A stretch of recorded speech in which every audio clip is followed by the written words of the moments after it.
മരണവും ജീവനും നാവിൻ്റെ അധികാരത്തിലിരിക്കുന്നു. അതിലിഷ്ടപ്പെടുന്നവർ അതിൻ്റെ ഫലം അനുഭവിക്കും. നാവിൻ്റെ അധികാരത്തിൽ ദൈവം ചിലത് തന്നിരിക്കുകയാണ്. മരണവും ജീവനും നാവിൻ്റെ അധികാരത്തിൽ ഇരിക്കുന്നു. അതിലിഷ്ടപ്പെടുന്നവർ അതിൻ്റെ ഫലം അനുഭവിക്കും. Price the Lord. എന്ന് വെച്ചാൽ നമ്മുടെ വായിൽ നിന്ന് പുറപ്പെടുന്ന വാക്കുകൾ ഒരുവനെ ജീവിപ്പിക്കാനും പറ്റും, ഒരുവനെ കൊന്നുകളയാനും ശക്തിയുണ്ട്.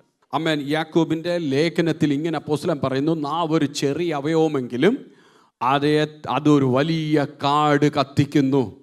ഈ നാവിൻ്റെ പ്രത്യേകത എന്ന് പറഞ്ഞാൽ അതാ. Praise the lord, praise the lord. Amen, amen. യാക്കോബിൻ്റെ ലേഖനത്തിൽ തന്നെ അപ്പോസ്തലൻ പറയുന്നു, ഒരു മനുഷ്യൻ തൻ്റെ നാവിനെ കടിഞ്ഞാണിട്ടാൽ തൻ്റെ ശരീരത്തെ മുഴുവനായി സൂക്ഷിക്കുന്നു. യാക്കോബിൻ്റെ ലേഖനം നമ്മൾ വായിക്കുമ്പോൾ നാവിനെ പറ്റി ഇത്രയധികം പ്രതിപാദിക്കുന്ന മറ്റൊരു പുസ്തകമുണ്ടോ എന്ന് നമ്മൾ ചിന്തിച്ചു പോകും. ആമേൻ. വാക്ക് ശ്രദ്ധിച്ചോ. നാവ് ചെറിയ അവയവമെങ്കിലും അതൊരു വലിയ കാട് കത്തിക്കുന്നു.